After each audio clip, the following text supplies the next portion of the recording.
मिलन का रुख करेंगे। मिलन भी हमारे साथ जुड़ गई हैं। मिलन, जहां पर आप मौजूद हैं, वहां की तस्वीरें दर्शकों तक पहुंचाइए। वोटर्स के बीच किस तरह का उत्साह आप देख पा रही हैं? आधा घंटा बीत चुका है, मतदान की प्रक्रिया शुरू हुई।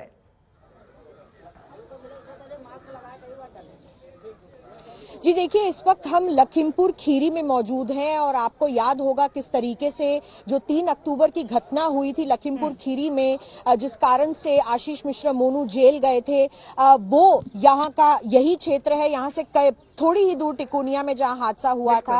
आप सही कह रही हैं कि वोटिंग यहाँ पर शुरू हो गई है, लेकिन मैं आपको बस दृश्य में दिखाना चाहूंगी। यहाँ पर पुलिस डिप्लॉयमेंट देखिए कितना ज्यादा है, क्योंकि यहाँ पर कुछ ही देर में अजय मिश्र टैनी और आशीष मिश्र मोनू दोनों ही यहाँ पर वोट अपना डालेंगे और यहाँ पर आएंगे। तो पुलिस सिक्योरिटी देख के आप अंदाजा लगा सकते हैं किस तरीके का यहाँ पर बंदोबस्त है, लेकिन लोग भारी मात्रा में सुबह ही यहाँ पर इस ग्रामीण क्षेत्र में वोट देने के लिए पहुंच चुके हैं।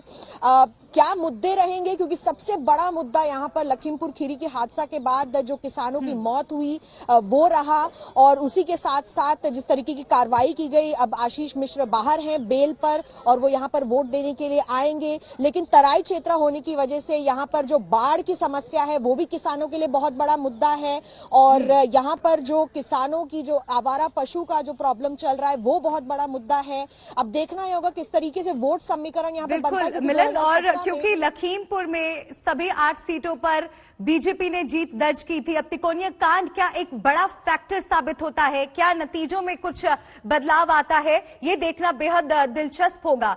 तमाम सहयोगी अलग अलग सीटों से मेरे साथ जुड़ रहे हैं। शुभांकर का रुख करेंगे। शुभांकर भी मुझे नजर आ रहे हैं। शुभांकर, आप जहां पर मौजूद है, तस्वीरें दर्शकों तक पहुंचाइए।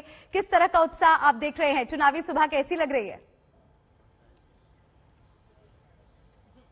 मल्लिका, हम रायबरेली में मौजूद हैं और इसे गांधी परिवार का दुर्ग कहा जाता है। इसको आप ऐसे भी समझ सकते हैं कि पिछली बार आज जिन 59 सीटों पर चुनाव हो रहे हैं, इनमें से केवल 2 सीटें कांग्रेस जीती थी और वो दोनों रायबरेली की थी।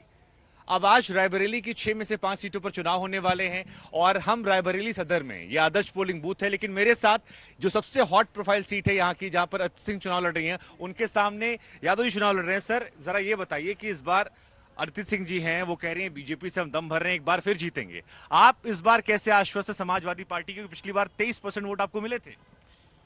मैं समाजवादी पार्टी के लिए इसलिए जीत से आश्वस्त हूं क्योंकि जिनका आपने नाम लिया है, उन्होंने जनादेश को धोखा देते हुए समाजवादी पार्टी के सहयोग से जीती थी, क्योंकि मुझे रोक दिया गया था, और कांग्रेस के सिंबल पे जीती थी। और जनता के जनादेश को धोखा देते हुए भारतीय जनता पार्टी में शामिल हुई हैं, उनकी जमानत जब्त होगी और आरपी यादव 1 लाख बिल्कुल। रायबरेली की 5 सीटों में से बीजेपी ने 2 सीटों पर जीत दर्ज की थी। कांग्रेस के खाते में 2 गई थी और एसपी के पास 1, तो यानी कि बहुत कड़ा मुकाबला वहां पर पिछली बार था। इस बार क्या तस्वीर होगी उसका इंतजार करना होगा।